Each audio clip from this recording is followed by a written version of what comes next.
Okay, let's jump right into this deep dive. We're exploring maybe an unexpected connection today. Yeah, complex math meeting the very real world of forests. Exactly. We've got some excerpts here about integrating mathematics into forest resources technology. Mm-hmm. Sounds a bit abstract, doesn't it? But the source material actually makes it quite concrete. It really does. And the core question that this deep dive is tackling, and this comes straight from the source material, is basically how does advanced math, like integration, help us get a handle on something as, you know, fundamental as water runoff? Specifically, water runoff from a watershed, right, in a forest setting. Right. And the source, it really zooms in on understanding cumulative water runoff. That's the key part. It's not just about, like, how fast the water's flowing right this second. Okay, let's unpack that difference then. So cumulative means we're Okay. talking about the total amount, the whole volume of water that's flood out. Exactly. Over a specific period, not just the instantaneous speed you might see on a gauge. Think of a watershed, maybe like a big natural funnel, this forested area where all the rain, the snow melt, it all drains down to one point, maybe where you have a stream gauge. Okay. You can measure the flow rate at that gauge, sure, any given moment. But if you want to know the total amount of water that actually left that whole watershed, say after a big storm or maybe over a whole season, Hmm. well, that's where integration comes in. It's the math tool that lets you essentially add up all those constantly changing instantaneous rates over your chosen time frame. Okay, now here's where it gets really interesting, I think, for folks in forest resources technology. Why is that number, that total volume, why is that so much more valuable than just knowing the rate at like noon on Tuesday? Well, because, and the source really highlights this, that cumulative figure, it tells you the story of what's happening with water in that watershed over time. It's more than just data Oh, points. sorry. How so?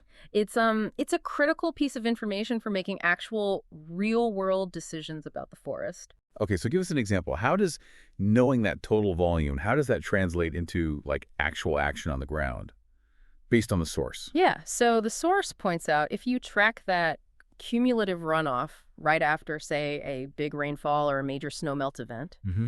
it helps you figure out how well the forest, the trees, the soil, the geology underneath, how well it's actually holding on to water versus just letting it rush through. Ah, okay. So if that total runoff number is like higher or faster than you'd expect for the amount of rain that fell, well, that might signal problems, Problems like maybe soil compaction from logging activity years ago, or maybe poorly designed roads that are channeling water too quickly, things that affect the watershed's overall health. gotcha. So it's a way to directly measure the impact of what's happening or what has happened in the forest. Exactly right. The source really emphasizes that.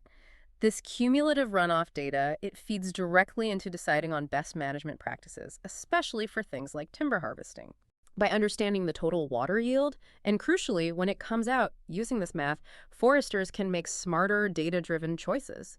Where to harvest, how much, all to minimize erosion and stop sediment getting into streams downstream. Right. And it also helps calibrate those hydrologic models that predict flood risks. You need that total potential volume to make sure bridges and culverts are sized correctly. No.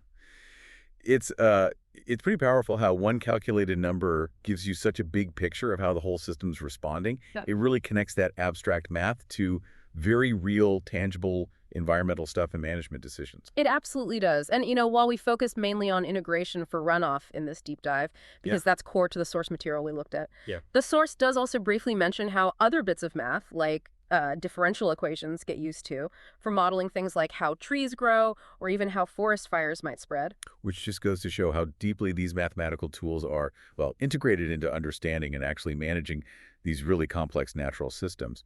Totally. I think what really stands out here is how integration, a concept often taught just with abstract examples, becomes this vital, super practical tool. It helps quantify these dynamic natural processes in forest resources technology.